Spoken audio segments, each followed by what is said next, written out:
Have you ever been involved with a sociopath? If so, is it actually a traumatizing experience? What is it like? My twin brother. Things happened when we were little I wouldn't have linked up then, but I most certainly do now. As twins, we obviously got two of everything. He would destroy his, take mine, and then say I destroyed mine to get his thing because it was somehow better. He hugged the family cat so hard it panted when he let go. Every time. Once, he mysteriously found the cat with a broken leg and decided not to tell my mom. He was just constantly trying to start chaos, pinning everyone in the house against each other. He would start arguments, seemingly for the fun of it, and he would always find a way to slip into the background while we screamed at each other. His worst offense was when he cut himself on the leg with a razor and told my mom Dad had made him do it. My parents nearly got divorced because of him, and they ended up actually getting divorced for other reasons. He told me a while later he lied about it all. He liked doing that, screwed up things, and only telling me. I was branded as a liar for most of my childhood, and no one really trusted anything I said because of him. So he took all the more delight in confiding in me because he knew what it would do. He lives with my dad now, and I haven't spoken to him in 4 years, but I have a fun story if people ever ask who the evil twin is, I guess. Yeah, I don't know what sociopathic behavior is if it isn't this. Sounds like a nightmare to live with, and the fact that they're pinning it all on their sibling or even confiding in their sibling,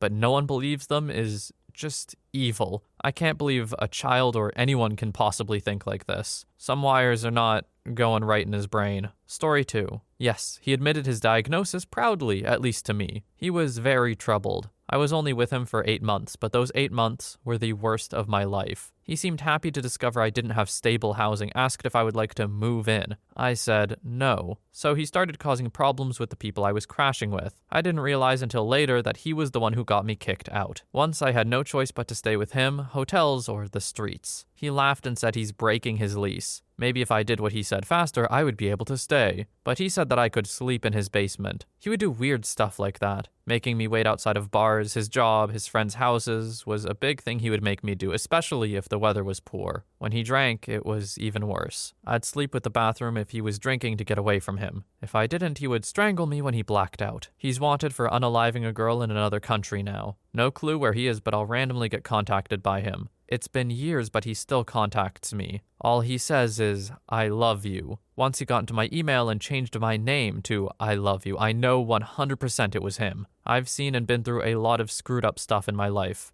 It is what it is. But that man takes the frickin' cake for the most awful experience of my entire life. There are people I meet or see on TV that have the exact same look in their eyes or voice pattern as him, despite looking nothing like him. I avoid those people like the plague. It's like they over-enunciate certain points of words yet have a monotone voice. The letter T especially, like they're parroting a human, not actually one. One thing he always did was watch YouTube videos and practice in the mirror on how to look happy, sad, concerned. It was insane. Everyone thought he was the greatest guy on earth. His mother tried to warn me that he would unalive me. Screwed up. I think it's safe to say that, yeah, OP is traumatized from this. And really, who wouldn't be? This sounds like the absolute pinnacle of an abusive relationship and the sociopathy?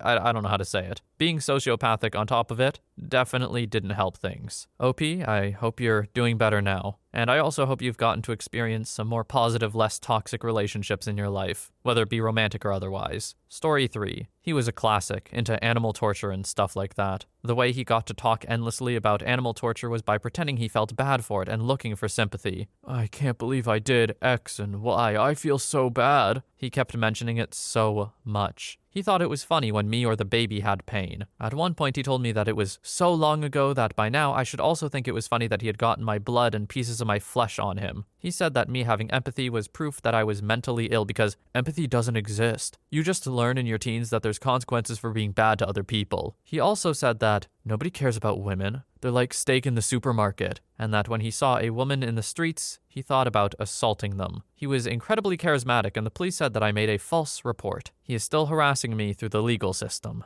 I think this is the scariest part about sociopaths to me, that they genuinely feel like everyone must think like they do. Or I know that not all of them are like that. Some of them are more self-aware, but the ones who are, who believe that empathy is just a front that people put on because that's all they know how to do, that's really jarring. I wonder if there will ever be a treatment for this kind of thing. The optimistic part of me says yeah, or maybe there is and I don't even know about it. But it does seem like a really complex issue that medication alone can't really solve. Story 4. There wasn't any diagnosis, but I was casually with a guy who was setting up some pretty serious red flags, and it suddenly clicked that he was a sociopath. No empathy. Would absolutely lie to people's faces. Huge plans that went nowhere, nothing was ever his fault, rules were for other people. When I drifted away from him or hung out with someone else, he would start putting lots of effort in again. And of course, there was the cheating, lying, etc., etc. Luckily for me, I recognized it early, and I realized I needed to be careful about how I went about detaching myself from him. So here's what I did, and hopefully it can help someone somehow. I never actually broke things off with him or told him we were done. Obviously, this only works if you're casual, but maybe some variation could work. So an example would be that when he asked me for something, I knew he wanted it right then. So whenever he contacted me to ask for something, I would say, sure, that sounds great. I get off of work in 3 hours and I'll come over with whatever he wanted after that. He'd say, no, never mind. I'd act like I was disappointed about it, so he thought he had successfully punished me. He thought I was still on the hook. I would do this over and over until he stopped thinking of me as someone he could get things from. It took a while and a lot of acting upset when he would berate me or snap at me. I specifically remember sitting in his room while he yelled at me about where I put my purse down. I was thinking to myself, okay, remember, this is very upsetting, look sad. But it did work without him going to any extremes. And we lived in the same building, so it was hard to just avoid him altogether. Obviously, your mileage may vary. Story 5. Traumatic. Yeah, I'm in therapy, but I'm scared of people now. I don't know if I ever want to get married or have kids. I beat myself up for it because there were so many signs he was a sociopath, but I still wanted him. Even after a few years we first broke up.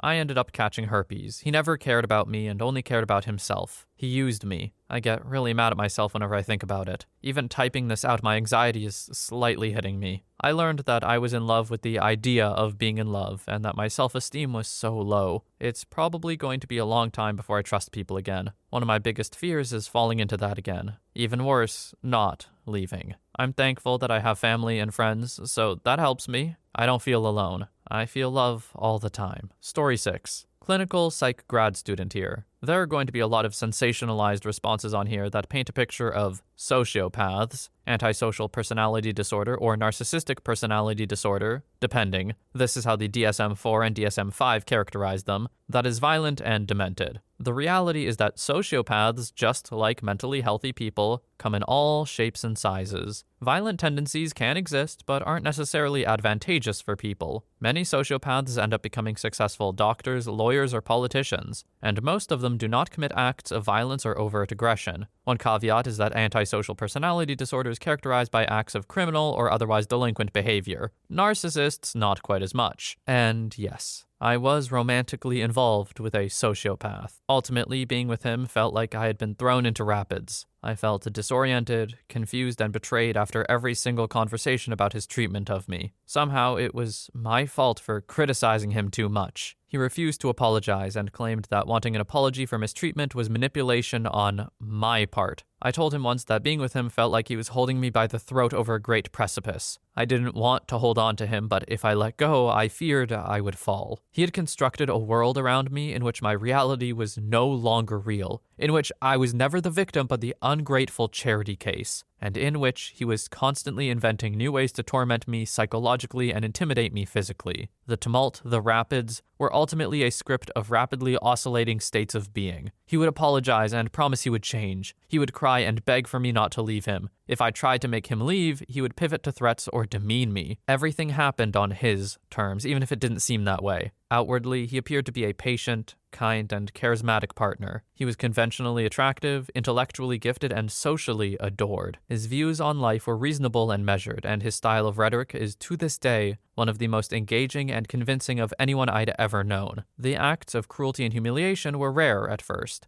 growing in a crescendo during times in my life when I was the most vulnerable. I lost my best friend. The abuse escalated. I got a new job and it declined. I left my job and it escalated. I found a new job and there we were, back to celebrating again. When he was good, he was so good. I would start to believe that I must have just been too hard on him. After all, things only got bad when I was already doing poorly or managing grief, loss, and depression. When I was succeeding, he was succeeding with me. So it seemed reasonable to me for a while that he was right when he said I was just projecting my inner turmoil onto him. I believed him for a while, but that mask just can't stay on. Eventually, things are too good for too long, and he couldn't have that. He always needed to be one step ahead of me. He always needed to have the upper hand, and he always needed to use it to drag me to the edge of the abyss and hold me over, while I desperately clutched and grabbed at the arm that held me, begging him not to let go. I know now that this is typical of narcissistic abusers. I know now that his moves were calculated and methodical. I know that he hit me when I was already down because it was easiest to manipulate my worldview during those times, and to create a dynamic in which I was so afraid to lose him amongst the other losses that I would forgive him for whatever he had done,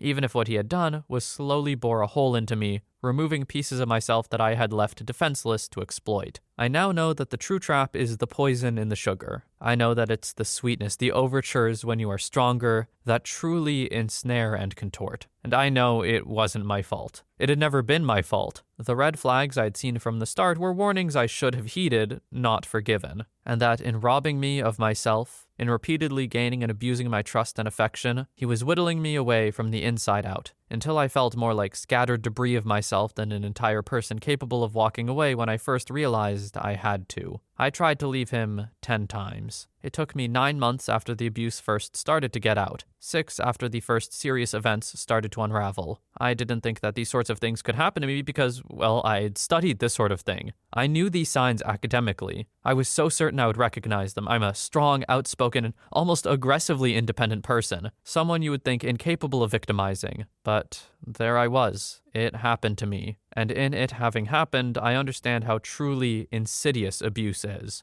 I understand why women can't or don't leave. I understand why I was so wrong to think they were weak for not fighting or running away. If an abuser is smart, like my partner, they don't just break you down. It doesn't happen all at once. Instead, you erode. You are contorted and compromised so slowly you don't realize what is happening until you've been ensnared. He never had to lay a single hand on me to be the single worst experience of my entire life. He didn't have to hit me even once to make me afraid of him, alienated from my own body, and distanced from my true sense of self. Beyond the obvious words of wisdom I am sure most people impart in this thread, I would just like to leave you with this if you're still with me. I give you bitter pills in sugar coating. The pills are harmless. The poison is in the sugar. I mean, I'm going to read more stories, but I almost feel like I don't have to. OP's right up here is like a full-on thesis. I don't even know what to say. This is truly impressive. Also horrifying because they lived it. But if OP doesn't have a job in writing something, I think they should, personally. And it does bring up an interesting point towards the end there. I think myself relatively immune to an abusive relationship, but if it really comes down to it, I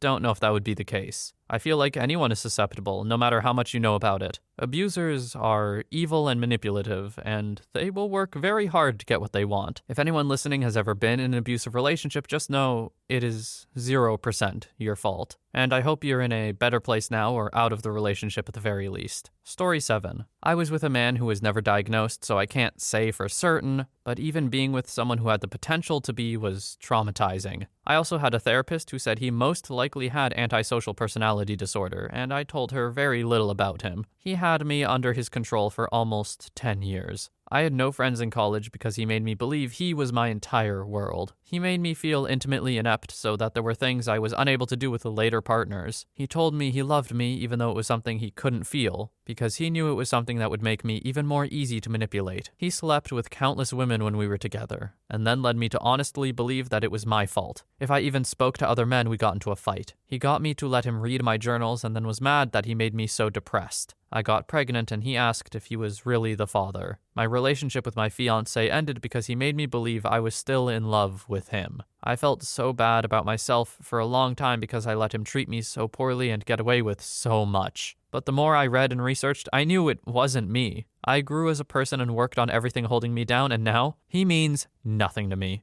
I don't hate him, want him, or wish to go back in time. I feel nothing, and it is the most liberating thing I have ever experienced. Story 8. I was married to one. It was traumatizing. We had a child, and he cheated on me while I was pregnant with a woman I specifically said, I don't trust her, please avoid being alone with her when she joined my group. Other friends basically invited her in. He was verbally and mentally abusive. He told me no one would want me because I was a young single mom, so I may as well just come home and let him cheat with whoever he felt like cheating with. I moved across the country to escape his insanity. The best way I learned to deal with him is to ignore him and not give a crap. It messed with his ego big time. He really doesn't know how to deal with someone who actually gives zero craps about him. He would try to tell me about whatever was going on in his life, and I would say, why are you telling me this? I don't care. Don't speak to me unless it's about our son. He kidnapped my child during a visit. Because our divorce was final in our home state, nothing could be done. It took me 2 years of fighting to win full sole custody of my son, who is now grown and doesn't have much to do with his dad. There is, of course, a lot more to the story. Psychological warfare and such. He tried to make me think I was going crazy when I started to become suspicious. He tried to torture me for 18 years. I haven't spoken to him in 5 years and I feel free. He has been told if he so much as tries to speak to me at events for my son, graduation, college graduation, military basic training graduation, I'll walk away. I have nothing to say to the man and he has nothing to say to me. My son learned on his own what type of person his dad is and is remarkably well adjusted and full of empathy. Both the last one and this one touched on it a bit, so I'm going to say something too. Abusers, 99% of it is about control. Not caring about things or being able to show that, or at least say, you don't care about what they're doing, does really hurt their ego. And in some cases might even bore them enough for them to go away. Obviously, I'm not saying that this is a surefire way to get an abuser to stop. But it's true that if it feels like they have no sway over how you feel anymore, then their goal isn't being achieved, which is a good thing. It's interesting hearing these stories and how often antisocial personality disorder ends up being connected with some kind of abuser behavior. A lack of empathy sure would do that for you, so it makes sense. But yeah, it's seeming like psychological control or emotional control is really important to these sociopaths, or at least the ones we're hearing about. I'm sure there are sociopaths who are sociopaths and still try to do the right thing, but these ones, yeah, scary stuff. Story 9. By far the hardest experience of my life was with him for nearly a year, 6 years ago. Still working on recovery today. Tried to separate me from my family and friends. Made me feel responsible for him emotionally and financially. One of the first things he did after about a week of dating was convince me to pay his $400 phone bill so he could have his phone switched back on and stay in contact with me. That was only the beginning. I lost all self-worth. By the end, I felt completely crazy. It's insane what prolonged exposure to gaslighting will do to a person. I ended up dropping out of uni because he would sabotage me at every turn. I'll never forget when I was working on a major project and he would keep walking past me calling me a frickin' female dog and spitting on my project. I was the only one working, and supporting 2 people on a crap hospitality wage is hard enough. Then add in about a $300 a week weed addiction. If he didn't have it, he would lose his mind, throw things, smash things, etc. It was safer for me to keep him high, and in turn I smoked a crap load to escape the reality of the situation. I finally got out when I found out that he had escorts in the house and in my bed. I finally opened up to my friends about what had been happening and they got me out of there. It was screwed up, but I try to see it in a positive light. I've learned and gained massive self-esteem since this happened, and I find I can more easily detect sociopathic and narcissistic personalities now. I still get super triggered by things, especially males yelling or showing aggression. I still get annoyed at myself for breaking down in these situations, but each time it happens, I feel myself heal just a little bit. I see it as a wound reopening, but then the scar tissue builds up, making me stronger each time. Sorry for such a long rant. Seeing this question hit me and feels good to get a bit of the stuff off my chest. I don't blame anyone for dumping entire essays in this one. Very personal experiences, and yeah, you would want to get that out there. I will say he must have been incredibly persuasive to get you to pay a $400 bill for him in the first week of dating. I feel like I wouldn't do that for anyone, but these people are extremely charismatic a lot of the time, so I guess that makes sense. Anyway, we didn't get through a whole lot of stories, but they were